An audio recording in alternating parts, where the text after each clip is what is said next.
hey, the Earth is down here. Oh, yeah. Okay. So I get back and do some more things. And I had another rest period. And so this time I took one foot out and did a little agility. And I looked, uh-oh, the Earth's not there. Oh, there it is up there. To be in the spacesuit outside and to look out in any direction was pretty neat. It's humans out there. It's humans out here. It's humans on the frontier. When I opened the hatch, I mean, I had the whole universe in front of me.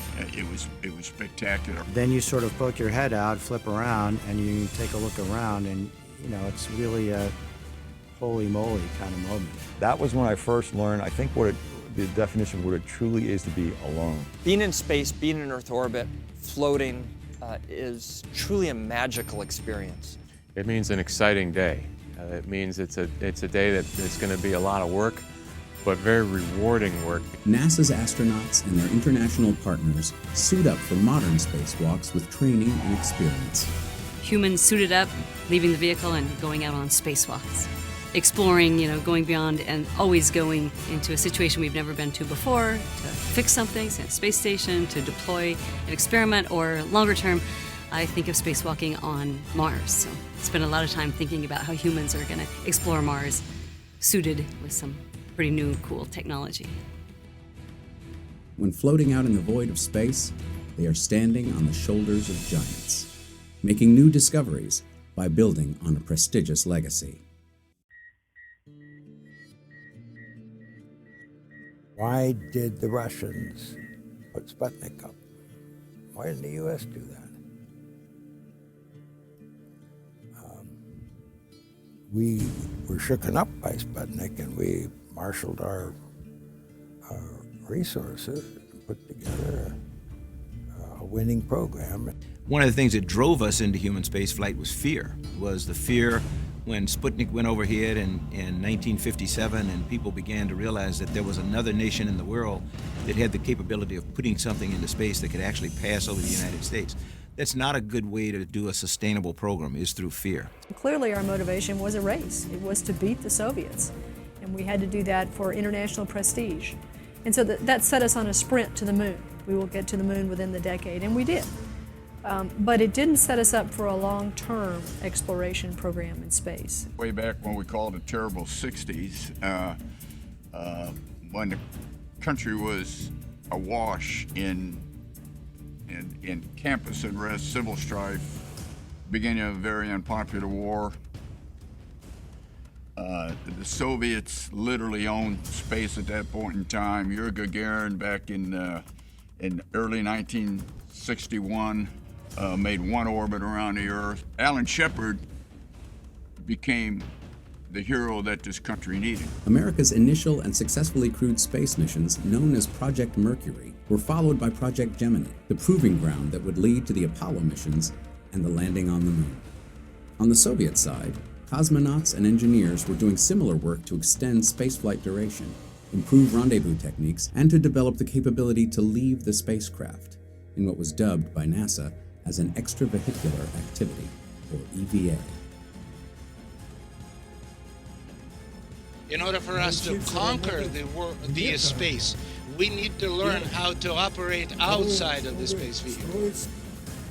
The first successful egress from a spacecraft while in orbit was achieved by cosmonaut Alexei Leonov on March 18, 1965, making him the first person to complete an EVA, or spacewalk. And what I saw, and I saw just half of the world, because we were 500 kilometers above the Earth. And nobody, even up until now, nobody is flying that high. Alexei's, task was to get out and get back in. And he had basically, as best I understand it, a fabric tunnel after he got out of an airlock, and he was literally out there in a vacuum of space. And once he got through that tunnel, his job was to turn around and get back in, and had a great deal of difficulty getting back in because he had to turn around in that tunnel with a pressurized spacesuit at that time, even for us, was like being inhibited by a suit of plaster of Paris. I mean, it was hard to move anything. And he literally had to deflate his spacesuit at that point in time to be able to reduce his size to get back in.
As time progressed, the Gemini program continued to refine and extend EVA procedures as more astronauts followed with tethered spacewalks in Earth's orbit.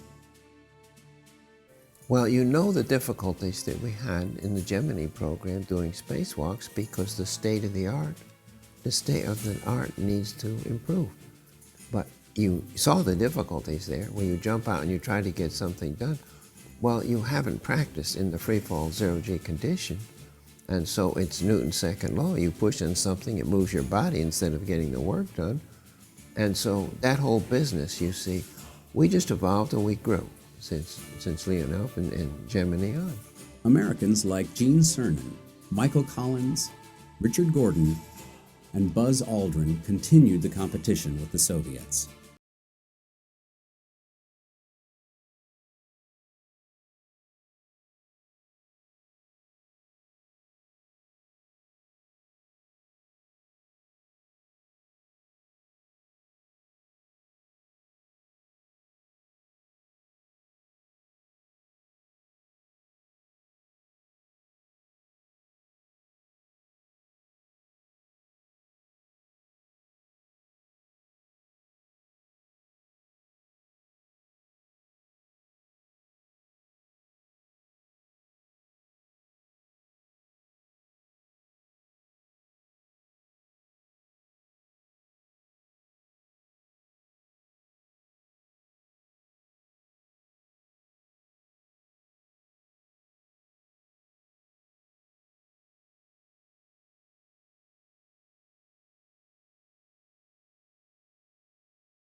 Mobility in the arms and at the knees.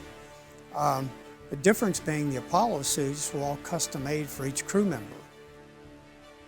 3, 2, 1, 0. All engine running. Liftoff. We have a liftoff. 32 minutes past the hour. Liftoff on Apollo 11. The first steps on the lunar surface were performed by Neil Armstrong and Buzz Aldrin. It was July 21st, 1969, and the world irrevocably changed with the steps of men very far away from the Earth. That's one small step for man, one giant leap for mankind. I do remember the first landing on the moon, Apollo 11. I remember I was, I guess, in high school and staying up and watching that and going out and looking at the moon and just marveling about there are people up there. I think we were all captivated when Neil Armstrong did the ultimate spacewalk, which was to actually go out of his vehicle and end up walking on the surface of another body in our solar system. You have a mass with the backpack and the body and everything else, and you move around and you kind of think that you can change direction, but that's sort of why at the end of our 2.5 hour EVA, I got in front of the camera and bounced around with different ways of moving. I was really personally impressed with the Apollo EVAs and spacewalks. Can you imagine the first humans to ever walk another planetary body to the moon? So just fantastic. And you kind of see that 2-foot bunny hop. So we had great spacesuits. We kept the Apollo astronauts alive. Once we got the lunar rover set up, we were ready to go be lunar explorers, if you will. And part of the lunar rover had plastic fenders that when it was folded up, we had to unfold and they slid down to cover the wheels. But the reason we had fenders on these things were because the lunar dust was one of the biggest problems we encountered on the surface of the moon. It was almost the texture of graphite, but graphite's a lubricant. This was just the opposite. It would get in and on everything. So I was walking, doing some work around the lunar rover, and I put my rock hammer in my pocket with the handle sticking out, and I caught it under one of those extensions of the fender and boom, blew it off. The dust would have come right over the top and immersed us in all this dust. So we had to figure out a way. We took 4 lunar geology maps, and taped them together and took a couple light clamps and clamped them, and it did the job. And what do we tape them with? Duct tape.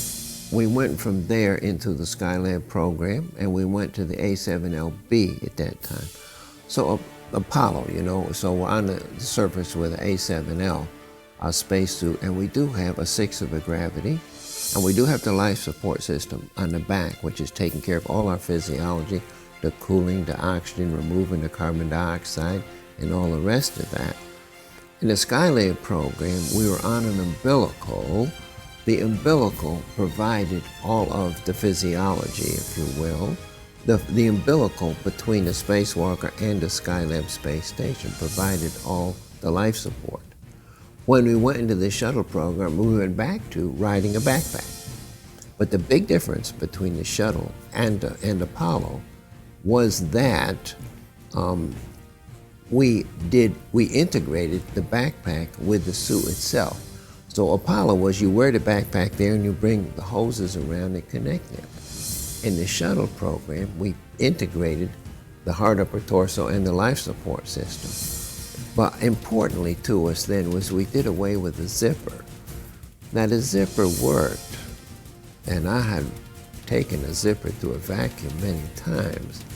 The zipper starts here, and it rolls around and it rolls up the back, and the zipper is maybe 3 feet long, and it is a zipper. And a zipper is the only thing between you and eternity. Spacewalking has actually saved some of our programs. So we can look at Skylab, which Skylab, the habitat was getting very, very hot, and the astronauts had to go outside in their spacesuits, perform the extravehicular activity, and they literally saved Skylab. Without EVA, Skylab would have not been habitable. They had to deploy the solar array, they had to deploy the thermal canopy over the damaged area. So EVA saved that mission completely. Another great example from the Gamma Ray Observatory mission. Jerry Ross and Jay Apt went out and literally got an antenna deployed, and it saved a major observatory. So really important interaction when humans are suited and kind of saving very large missions. My first job in the astronaut office after my initial training program was completed was to start working on EVAs, or spacewalks, on the equipment. And in fact, we worked with the early crews to design what their spacewalks would be like. STS-5 was the first planned spacewalk, and they had equipment malfunctions which prohibited them from going outside. And then STS-6 was the first one where we actually conducted some spacewalks. So I worked with those crews, helping them to figure out what tools we had available to them that they could test out and operate in the vacuum of space out in the payload bay of the orbiter. And then we progressed from there.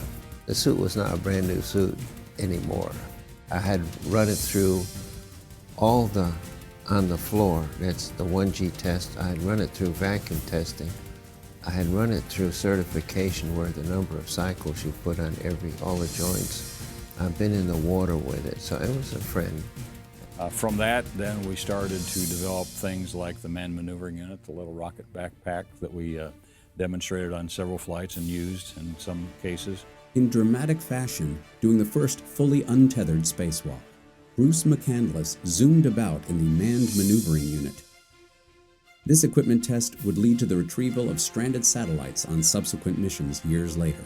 And I was really jealous of Bruce McCandless when he had a backpack and went out a ways without a tether and maneuvered around.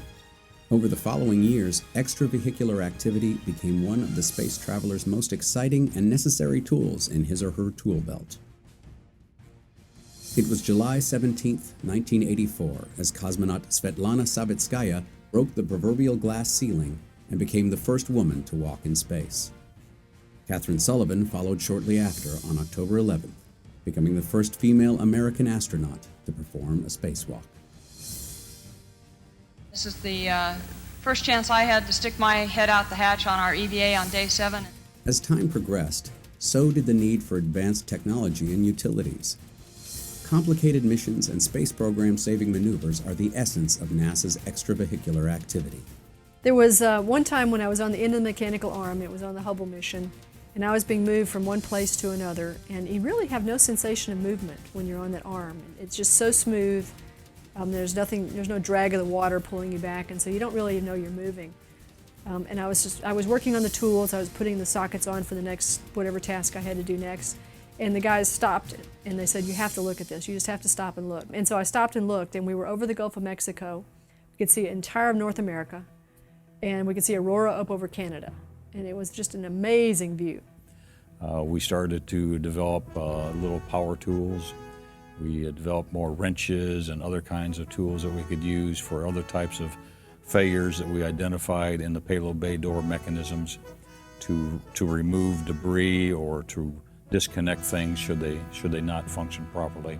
From the Apollo program's deep space missions around and to the moon, to the U.S. Skylab, Shuttle, and International Space Station programs, spacewalkers have suited up. On board the spacecraft, you've got today 2 spacewalk crew members who go out, work cooperatively together. They become brother and sister, brother and brother, sister and sister. They learn how to work as a very coherent team. They actually understand each other's moves. They know where they're supposed to be. You've got nowadays a robotic operator who's generally moving at least one of the crew members around on a robotic arm. You've got the IV crew member, the intravehicular crew member, who is, for all intents and purposes, the choreographer, has the whole mission kind of committed to memory, knows when somebody's out of position, knows when somebody's about to get too far away where they can be safely tethered. Back on Earth, in the Mission Control Center, you have the primary person on console that is the EV or the extravehicular controller. In the back room, they probably have anywhere from 25 to 100 people who are looking at data from each of the spacewalking astronauts. They're looking at data from the spacewalk that's actually going on.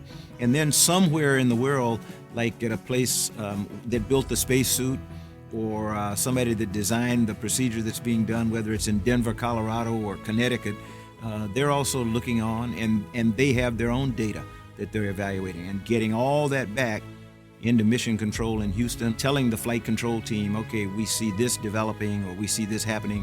You need to let the crew know. So probably thousands of people supporting the development of the types of spacewalks that we're going to do. And then hundreds actually involved in the spacewalk on that particular day. It was part of our training to make sure that, even though you might be nervous, try not to show them that you're nervous. Everything had to be laid out perfectly, from the start, you had your checklist. It was all laid out properly. You know which pocket every pin went in, even down to where the pocket they wanted their their sandwich put in. It has been the astronauts' mantra to train, test, and succeed.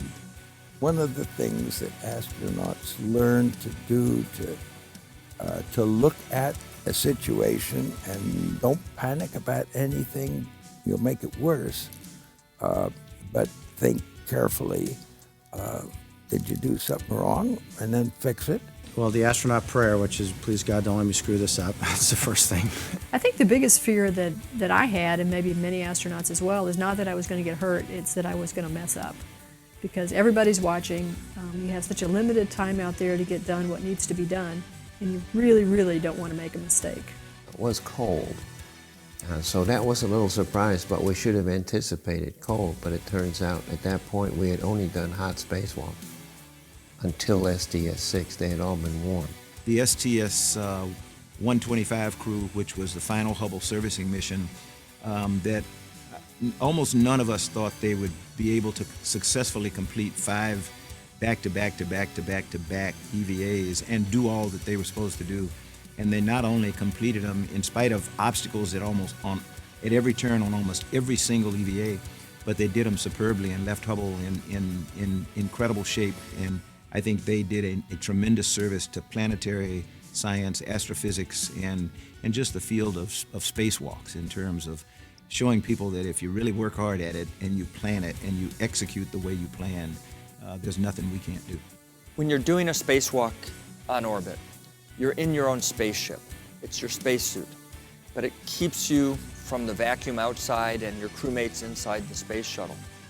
I had one moment on the Hubble Space Telescope mission where Drew Feustel, my spacewalking partner, was on the other side of the telescope, and I was holding onto a handrail looking up at the Earth go by behind the Hubble.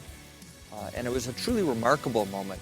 But I did realize how far away we were from the Earth's atmosphere, from our homes, from our companions inside the space shuttle. And I wouldn't say that I felt a sense of loneliness, but a sense of awe, that we're doing these kind of things, that we're able to fix the Hubble, to orbit the Earth.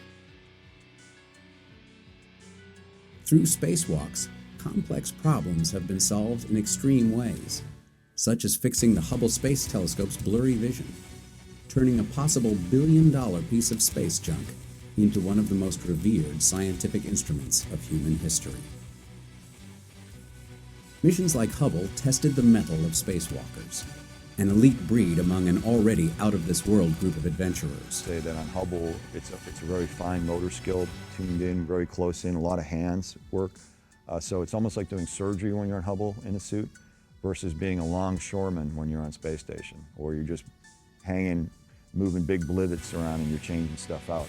And that tradition continued with the Wall of EVAs, which built the tremendously successful International Space Station. It's been 50 years since NASA's first EVA, when Ed White went out on Gemini 4. We've come a long way since that first one.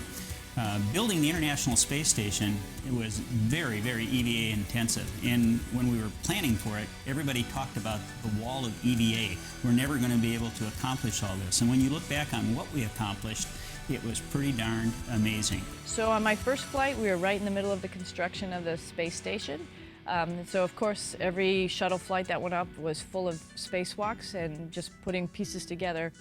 Every single EVA was an important and necessary component of the assembly sequence. So I think we all feel that we had a hand in laying the keystone, or however you want to describe it. To see the ISS now and the spacewalks that they do to go out and do repairs, I mean, it's just incredible. Station is more than 14 years old, built by spacewalkers, and continues to be maintained and upgraded through spacewalks in the most advanced spacesuits the world has ever seen. Spacewalks are not, they look like they're incredible fun, and they probably are for the crew member when you really get down to it, but we must never forget how dangerous they are. I felt something that was not unexpected. I felt cold water on the back of my head, and that surprised me.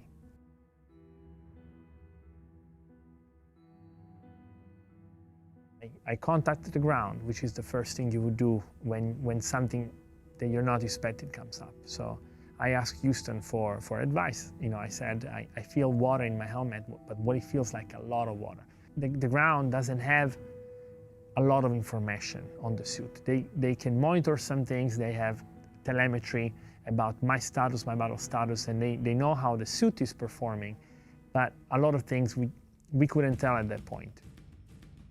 Is the water increasing in my helmet, in the back of my helmet? I couldn't tell. The ground couldn't tell. They were trying to come up with what could be the possible problem and the solution. Finally came the decision from the ground to take the safest option, which is we're going to terminate this EVA. Chris and Luca, just for you guys, based on what we heard with Lucas saying that water is in his eyes now and it seems to be increasing, we think we're going to terminate EVA case for EV2. And so when they told me, okay, Luca, you're going to travel back to the airlock and Chris is going to clean up and then follow you, that's what we did. And I started translating back to the airlock. I had to go upside down and translating with my head towards the ground. And it always happens, a lot of things happen at the same time. The sun went down at that point. You go to zero. Darkness, no visibility, and cold. And at the same time, the water sloshed around my helmet and it covered my eyes and my nose and my ears. So all at once I was isolated, both being outside in my spacesuit, but I was also sensorily isolated. I couldn't see and I couldn't hear, and I didn't quite know where I was, how to find my way back to the airlock. At that point, it was obvious to me that I needed to go back to the airlock by myself and do it as fast as I could, because I could still breathe through my mouth, but I didn't know how much water was in the helmet, and I didn't know if there would be more water in the helmet. Thankfully, we spent hundreds of hours underwater in the neutral buoyance lab learning the configuration of the space station and learning how to use our spacesuit, learning how to navigate. And so using that experience and using my knowledge of the suit and everything I had with me, I was able to find my way in the dark, in the blind, back to the airlock. Once I found the airlock though, everything became a little better, because once I opened the thermal cover, the airlock is illuminated, and that made a huge difference, because now I knew where I was, and I knew I could get inside by myself. And the end of it was that at that point I had no communication whatsoever. I couldn't hear anything. I couldn't talk. My ears were filled with water. But I was looking up, and as soon as they opened the hatch between the space station and the airlock, I saw my crewmates, and the look on their faces, they were so worried and so relieved at the same time. And they pulled me out, and as soon as they could, they deflated the suit and unlocked the helmet, and the look on their faces and seeing their faces was a very happy moment for me. I felt so relieved and so happy that they were all around me. Today, the International Space Station is being used as a proving ground to conduct the research and test the technologies that will take humans beyond low Earth orbit and deeper into the solar system than ever before, to the area around the moon, to an asteroid, and on to Mars. We will pioneer space, not just to visit, but to stay. We're going to migrate out over the next 5 to 10 years into repositioning humanity in lunar orbit. So we will spend most of our time orbiting the moon and doing more technology development, but learning basically how we operate in a low gravity or no gravity environment, because that's the way it will be when we go to Mars. Mars's gravity is less than Earth's. Operating there will be significantly different than operating here in low Earth orbit. When we do the asteroid redirect mission and we reposition an asteroid into a stable retrograde orbit around the moon, then the dominant gravity for that group of explorers, if you will, is going to be the asteroid itself. And that's going to be a very, very, very low gravity field, if any at all. So we've got a lot of development of tactics, techniques, and procedures. Never know when you build a piece of hardware, the guys back in the 70s and gals that built and designed and tested the original EMUs, which we're still flying today, by the way. The life support systems are still the original life support systems that we had 30-some years ago. You never know where that hardware is going to end up. To see that suit, to see it go on over the decades and into we never planned on hundreds of spacewalks. And the key thing there is in structural integrity is to identify weakness before failure. From here, NASA engineers, technicians, and astronauts will figure out new ways to overcome the next set of challenges. We decided to orbit the Earth a lot instead of going deeper into space, and now I think it's time for us to take that step beyond orbiting the Earth and moving on. We don't have the same momentum we had when we had an enemy that we were afraid of. So we are not in competition as much as I think we need to be in cooperation with other nations in order to move all of us forward and out into space. Mars is really extreme, which is the great part about it. It's challenging. So when we get to Mars, you're going to need to be provided your life support and pressure with a spacesuit, but it'll have to be really something new in terms of to be very lightweight, be very mobile. We don't really have a locomotion suit. We have spacesuits for the vacuum of microgravity. So you're weightless, which is great, but that's a very different environment. Now when we get to Mars, we have gravity, 3/8 gravity, so we're bipedal again. So we're going to be walking, bending, or going there to search for life, looking for fossils and digging things up. So you really are an explorer. So it is akin to Lewis and Clark expedition and exploring and moving out into the west. It's really the next frontier. For anyone who goes on another EVA stroll back on the moon or on Mars, and we'll do both one day, I know that'll happen, take duct tape. We are currently further along than ever before in human history on our journey to Mars.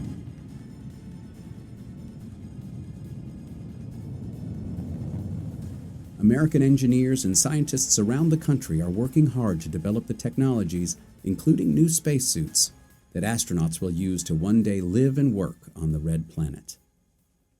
Next stop, Mars.